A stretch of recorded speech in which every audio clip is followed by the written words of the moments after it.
Alright guys, welcome back.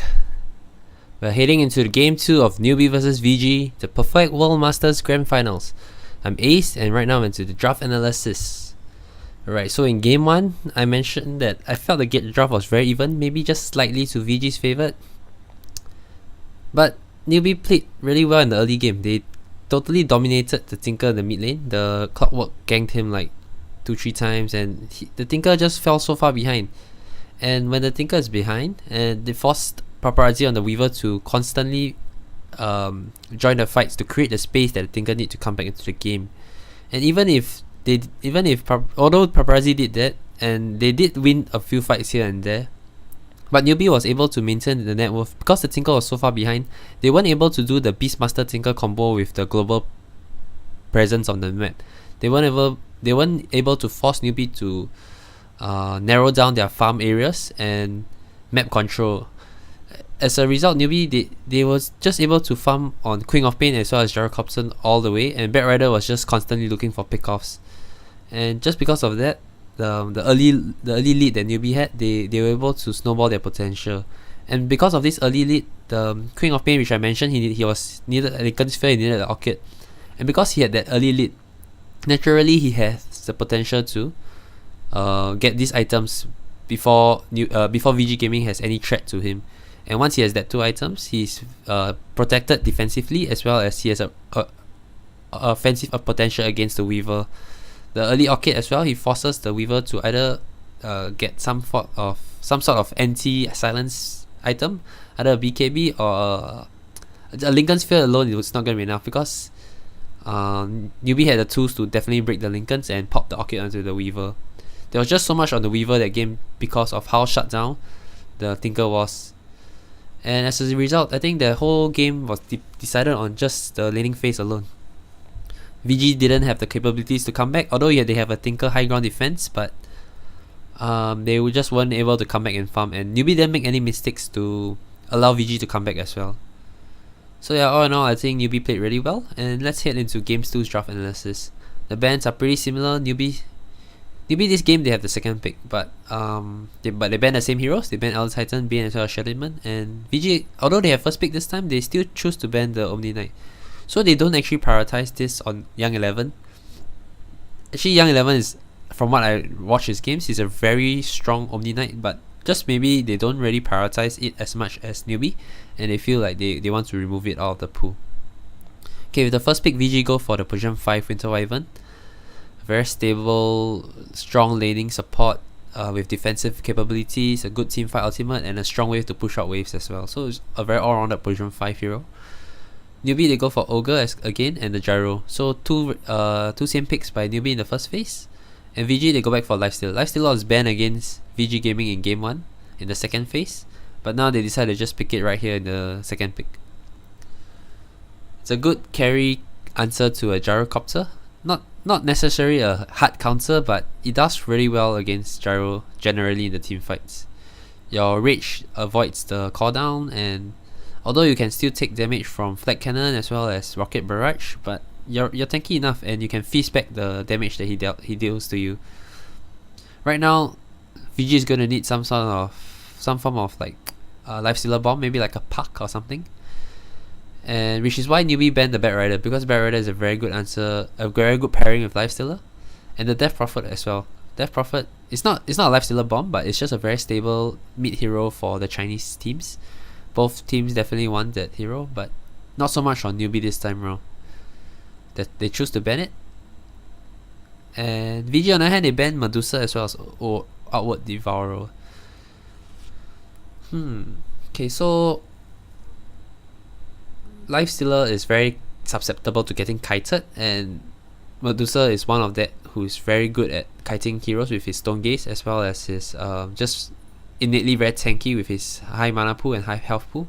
Lifestealer is not a hero that wants to go Diffuser. Diffuser is a very strong item against Medusa, and OD is how should I put it? Lifestealer, when the way you play Lifestealer is you want to jump on somebody and burst him down, but if you have Astral Imprisonment saved from OD, then the kiteability of the OD is very strong against a Lifestealer.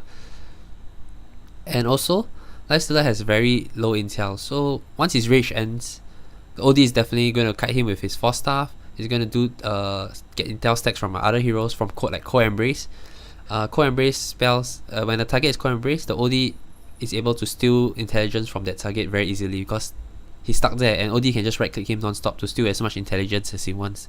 And he just have to steal enough intelligence, and once Lifestealer Rage ends, it's just going to be a huge OD ultimate bomb onto the Lifestealer. And I mentioned that VG Gaming, cause with the Lifestealer you're a very single target kind of like bursty kind of playstyle, and Abaddon is a very strong answer to that. When let's say VG Gaming, if they go for a Slada here or Puck or anything, they choose to go for a single target jump on somebody, Abaddon, if he's in the right position, he just aphotic shield the target, and he pretty much the whole combo from VG Gaming is kind of screwed up.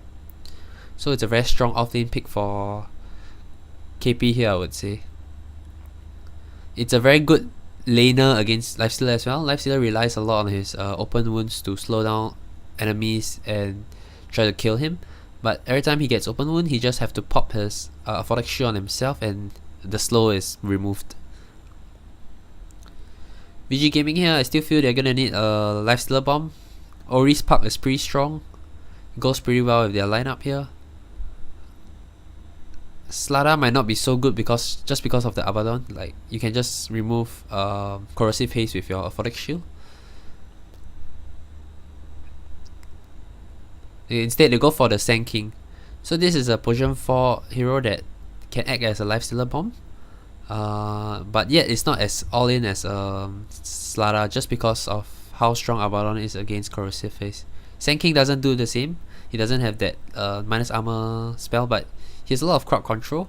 Actually, he has the crowd control from his Sand King stun, as well as his ultimate does a lot of damage during team fights.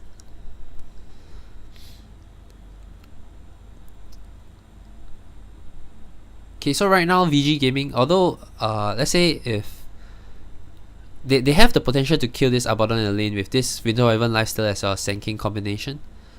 Winter Wyvern can first slow with his Arctic Burn, and with the give the Lifestealer the ability to close him down with open wounds. And once open wounds is used, Abaddon will most likely go and cast his aphotic shield, and that's when Sand King will come in with the stun and probably will have enough damage to just bring down this Abaddon, especially in the early phases of the laning phase where he has just level 1 or 2.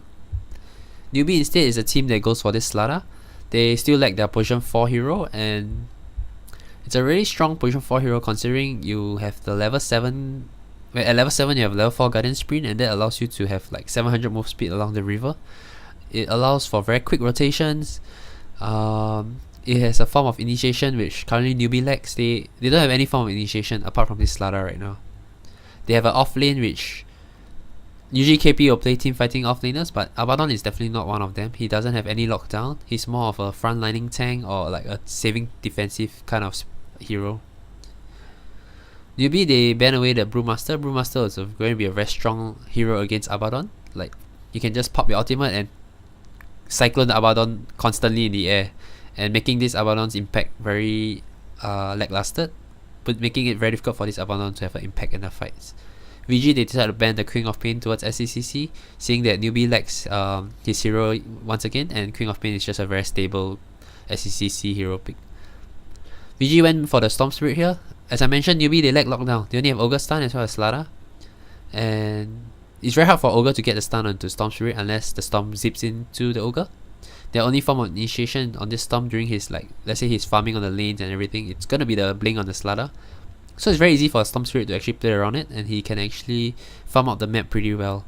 He just have to be wary of where this Slada is and farm properly. And Newbee, they go back for this TA. I understand he's a strong hero against Storm Spirit in the lane. In terms of like laning phase, he can definitely outlast hit the Storm. But I feel that oh, it's off-lane Phoenix. Oh yes, okay, so yeah, sorry, because the Lanham is on the Sand King, so it's an off-lane Phoenix. I want to say that Phoenix can always come in to harass SCCC, and with the damage over time on a Phoenix, it's going to be very good to deal with TA's Refraction. But since it's an off-lane Phoenix, the rotation is not going to be as much. Then I think this TA pick is going to be much stronger now. But still, I feel a bit worried for Newbee right now. They kind of lack lockdown against a Storm Spirit. As I mentioned, they only have this Slada stun, and if this Storm have a good game in the early lane phase, he's gonna literally ball out of control. And you have the Winter Wyvern Co-Embrace to save against any Templar Assassin's jump. TA is very very strong when paired up with a Slada though. When they blink Crush on anybody, follow up with a Corrosive Haze and TA blinking in and with Desolator, he's probably gonna 2-hit anybody, like literally anyone on VG's side except maybe the Lifestealer. That being said, the Co-Embrace from Fenrir is gonna have to be very clutched, and I think a lot of this game is gonna boil down to how good of a lane this Storm Spirit is gonna get, and which means I hope to see this Ogre actually focusing his attention on this Storm and trying to shut him down, giving T a good lane. Not forgetting that Storm Spirit actually is a very good Lifestealer bomb for VG's gaming lineup right now.